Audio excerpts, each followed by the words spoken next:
ಶ್ರೀ ಗುರುಭ್ಯೋ ನಮಃ.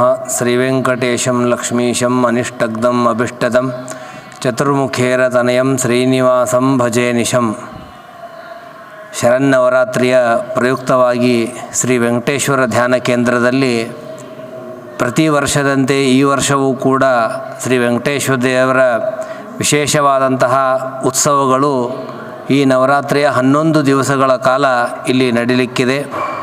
ವಿಶೇಷವಾದಂತಹ ನೂತನವಾದಂತಹ ರಥದ ಸಮರ್ಪಣೆ 22ನೇ ತಾರೀಕಿಗೆ ಇಲ್ಲಿ ಜರುಗಲಿದೆ.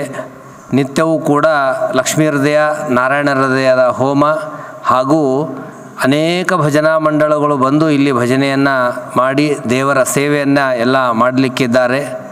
ಅದರಲ್ಲೂ ಕೂಡ ಪ್ರತಿ ವರ್ಷದಂತೆ ಈ ವರ್ಷವೂ ಕೂಡ ಮಹಾ ಅನ್ನಪ್ರಸಾದ ಅನ್ನುವ ಒಂದು ಅಡಿಯಲ್ಲಿ ನಮ್ಮ ಶ್ರೀಯುತರಾದಂತಹ ನಳಿನ್ ಕುಮಾರ್ ಅವರ ಸಹಯೋಗದಿಂದ, ಅವರ ಸಹಕಾರದಿಂದ ಇಲ್ಲಿ ನಿತ್ಯವೂ ಕೂಡ ನಮ್ಮ ವಿವೇಕಾನಂದ ಸರ್ಕಲ್ನಿಂದ ಮುಂದಿರುವಂತಹ ಬೆಮೆಲ್ ಆರ್ಚ್ ಅದರಲ್ಲಿ ನಿತ್ಯವೂ ಕೂಡ ಬೆಳಗ್ಗೆ ಹಾಗೂ ಸಾಯಂಕಾಲ ಪ್ರಸಾದ ವಿತರಣೆಯ ಕಾರ್ಯಕ್ರಮ ಇರುತ್ತದೆ.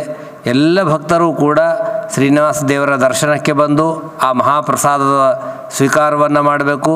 ಮತ್ತು ವಿಶೇಷವಾಗಿ ಇದರಿಂದ ದೇಶದಲ್ಲಿ ಧರ್ಮದ ಜಾಗೃತಿ ಹಾಗೂ ಎಲ್ಲ ರೀತಿಯಾದಂತಹ ಕಷ್ಟಗಳ ನಿವಾರಣೆಯಾಗಿ ಆ ಶ್ರೀನಿವಾಸ ದೇವರ ಅನುಗ್ರಹಕ್ಕೆ ಎಲ್ಲರೂ ಕೂಡ ಪಾತ್ರ ಆಗಬೇಕು ಅಂತಂದು ಹೇಳಿ ಪ್ರಾರ್ಥನೆಯನ್ನು ಮಾಡ್ತೀನಿ. Thank you. ಎಲ್ಲರಿಗೂ ನಮಸ್ಕಾರ. ನಾನು ನಿಮ್ಮ NM ನವೀನ್ ಕುಮಾರ್, ಅಖಿಲ ಕರ್ನಾಟಕ ಬ್ರಾಹ್ಮಣ ಮಹಾಸಭಾದ ರಾಜ್ಯ ಉಪಾಧ್ಯಕ್ಷ ಮತ್ತು ಅಖಿಲ ಭಾರತೀಯ ಬ್ರಾಹ್ಮಣ ಏಕೀಕೃತ ಪರಿಷತ್ನ ರಾಜ್ಯಾಧ್ಯಕ್ಷ. ಈ ಒಂದು ನಮ್ಮ ಶ್ರೀರಾಮ್ಪುರದ ಏನೊಂದು ಉತ್ತರಾದಿ ಮಠದ ಒಂದು ವೆಂಕಟೇಶ್ವರ ಒಂದು ಭಜನಾ ಮಂಡಳಿ ಧ್ಯಾನ ಕೇಂದ್ರ ಅಂತ ಇದೆ.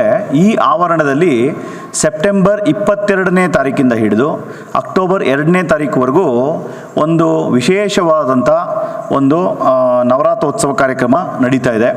ಇದರಲ್ಲಿ ಸಮಸ್ತ ಭಕ್ತಾದಿಗಳು, ಈಗಾಗಲೇ ನಮ್ಮ ಆಚಾರ್ಯರು ಹೇಳ್ದಂಗೆ ನಾನಾ ರೀತಿಯ ಒಂದು ಕಾರ್ಯಕ್ರಮಗಳು, ಅದು ಪ್ರಸಾದ ವಿನಿಯೋಗ ಆಗ್ಬೋದು, ಭಕ್ತಿ ಭಜನೆಗಳಾಗ್ಬೋದು, ಧ್ಯಾನದ ಕಾರ್ಯಕ್ರಮಗಳಾಗ್ಬೋದು, ಎಲ್ಲ ರೀತಿಯ ಒಂದು ಕಾರ್ಯಕ್ರಮಗಳನ್ನ ಕೂಡ ಹಮ್ಮಿಕೊಂಡಿದ್ದಾರೆ.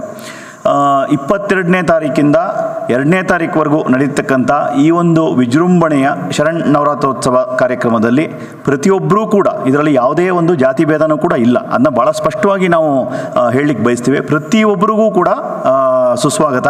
ಬಂದು ಈ ಒಂದು ಕಾರ್ಯಕ್ರಮದಲ್ಲಿ ಭಾಗವಹಿಸಬೇಕು. ವಿಶೇಷವಾಗಿ 2ನೇ ತಾರೀಕು ಒಂದು ಭವ್ಯವಾದಂಥ ಒಂದು ರಥೋತ್ಸವದ ಕಾರ್ಯಕ್ರಮ. ಅವತ್ತು ವಿವೇಕಾನಂದ ನಗರ ಸರ್ಕಲಿಂದ ಒಂದು ಮೆರವಣಿಗೆ ಕೂಡ ಇದೆ. ನಾವೆಲ್ಲರೂ ಕೂಡ ಅದರಲ್ಲಿ ಭಾಗಿಯಾಗ್ತೀವಿ. ಪ್ರತಿಯೊಬ್ಬರೂ ಕೂಡ ಬಂದು ವೆಂಕಟೇಶ್ವರ ಸ್ವಾಮಿಯ ಒಂದು ಅನುಗ್ರಹಕ್ಕೆ ಪಾತ್ರರಾಗಿ ಈ ಒಂದು ಕಾರ್ಯಕ್ರಮನ ವಿಶೇಷವಾಗಿ ಒಂದು ಯಶಸ್ವಿಯಾಗಿ ಗೊಳಿಸಬೇಕು ಅನ್ನತಕ್ಕಂಥ ಮನವಿ ನಾನು ಮಾಡ್ತಾ ಇದ್ದೀನಿ.